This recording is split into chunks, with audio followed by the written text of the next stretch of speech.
Vous avez une bonne machine espresso à la maison, vous avez un bon moulin, vous avez du bon grain, et pourtant votre café des fois est trop acide ou alors il est trop amer, des fois les deux en même temps, et vous ne savez pas toujours pourquoi. C'est souvent 5 erreurs très précises que font presque tous les propriétaires de machines espresso à la maison, et j'en fais partie, et c'est des choses que j'ai fait pendant longtemps. Et c'est possible que vous en fassiez vous-même au moins 2 en ce moment. Salut à tous, prenez votre tasse préférée, je m'appelle Colin, vous êtes sur Café Lista, la chaîne française où on parle café espresso à la maison, avec un seul objectif ici, vous aider à faire un meilleur café. Tout ça en complète indépendance. L'erreur numéro 1, une des plus classiques quand on commence, vous faites votre espresso à l'œil. C'est-à-dire pas de balance. Voici la réalité. Sans balance, difficile de faire de l'espresso. On risque en général de faire du café un peu au hasard.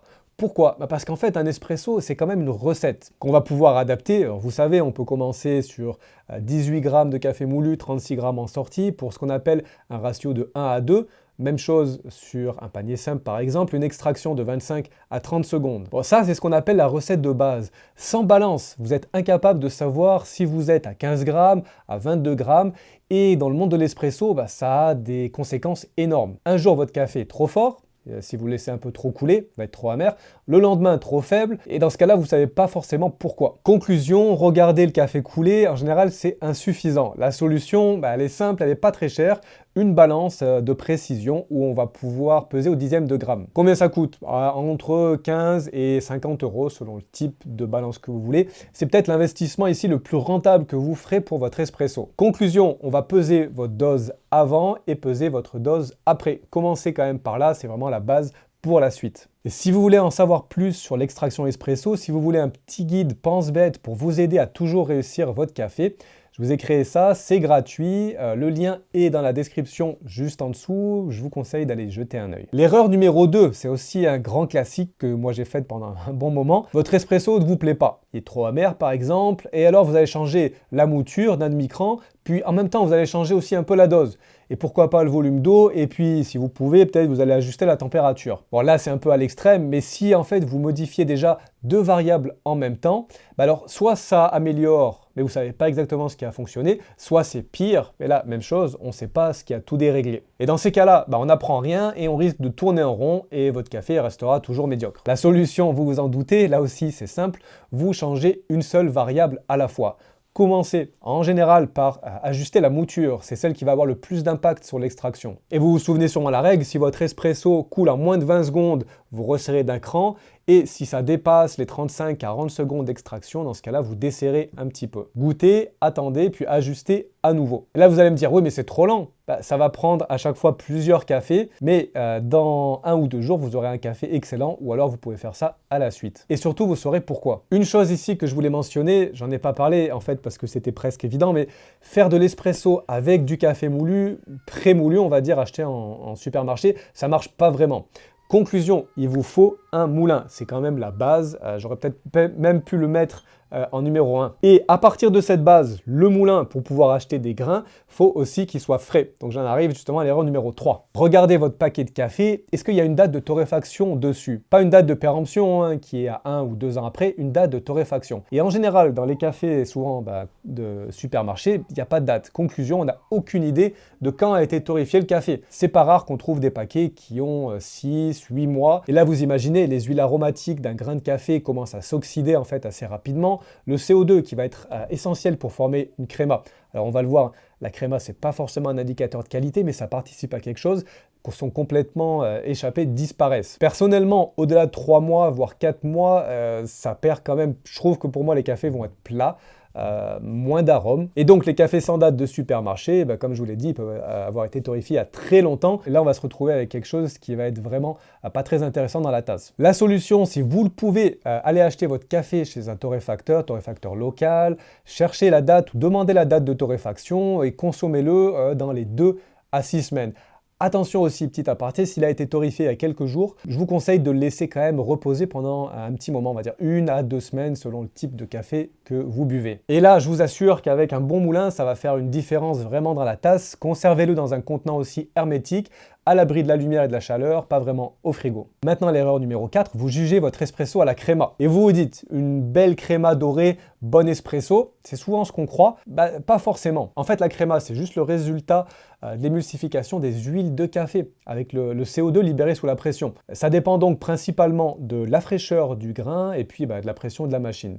Donc pas forcément de la qualité de l'extraction. Un grain très frais, fraîchement torréfié va produire une grosse créma, même avec une extraction qui peut être médiocre. Et à l'inverse, un grain de café de spécialité bien travaillé avec une torréfaction qui va être plus légère peut produire moins de créma ou une créma plus fine, mais un espresso bien plus complexe ou équilibré. Bon alors la créma c'est quand même un très grand débat, ça contribue à la texture particulière. Mais ce que je veux vous dire ici c'est que juger la qualité d'un espresso juste à la créma, ça vous renseignera pas beaucoup. La solution ici c'est encore simple, goûter. Un espresso avec du corps, une douceur naturelle, une acidité agréable, une finale propre, peut avoir peu de créma et être excellent. On peut retrouver aussi des espressos avec beaucoup de corps, très sirupeux, avec une belle créma. Là aussi, ils peuvent être très bons. Conclusion, ne vous fiez pas forcément à ça. Le goût, c'est toujours le vainqueur là-dedans. Et enfin, on arrive à l'erreur numéro 5.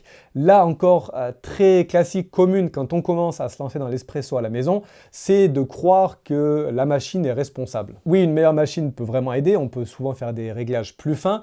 Mais dans peut-être 80-90% des cas, le plus important, c'est le moulin et le réglage de la mouture. Justement ici, on a un moulin qui se règle pas beaucoup et qui peut poser des problèmes pour notre extraction. Et je l'ai dit dans mes autres vidéos, mais vous vous rappelez, une mouture qui va être trop grossière, l'eau traverse trop vite, on n'a pas assez de contact, on va avoir une sous-extraction, café acide. A l'inverse, une mouture trop fine, une résistance trop élevée, une extraction trop lente, surextraction, café amer. La solution, avant de trop regarder en fait votre machine, concentrez-vous surtout sur votre moulin. Alors ici c'est un petit moulin d'entrée de gamme, mais qui peut être aussi intéressant. Et surtout, regardez en priorité votre mouture. C'est vraiment la variable la plus puissante à votre disposition.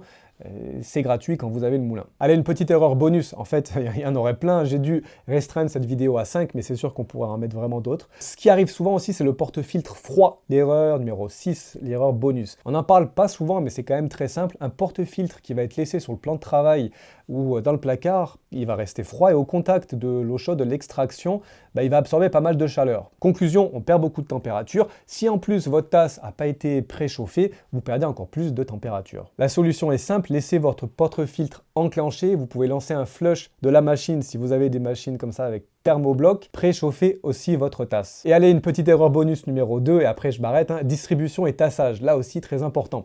Donc vous dosez, vous tassez, puis vous lancez. Vous avez le matériel qu'il faut. Si votre café n'a pas été distribué correctement avant de tasser, il y a des zones de densité inégales. Vous savez, c'est ce qu'on appelle le channeling. C'est là aussi très classique dans l'espresso, et on peut se retrouver avec des cafés qui vont être acides et amers en même temps. La solution ici, avant de tasser, distribuer. Avec un outil qu'on appelle WDT, essayez d'avoir la mouture la plus homogène possible. C'est un petit geste qui est aussi simple, c'est rapide, ça coûte pas très cher à acheter et ça peut avoir un grand impact dans la tasse. Alors un petit récap, les 5 erreurs. 1. Vous dosez à l'œil. Solution, balance. Vous changez tout en même temps, n'oubliez pas de changer une seule variable à la fois. Numéro 3, vous regardez trop la machine et pas assez le moulin et la fraîcheur de votre café. Et bien sûr, la qualité des grains. Numéro 4, vous jugez votre espresso à la créma. Pas super, seul le goût ici est important. Et enfin, numéro 5, vous accusez la machine alors que le moulin est ici le plus important avec la mouture. Corrigez ces quelques points si vous faites ces erreurs et je vous assure que votre espresso devrait être bien meilleur demain matin. Si vous êtes toujours avec moi, j'ai un petit service.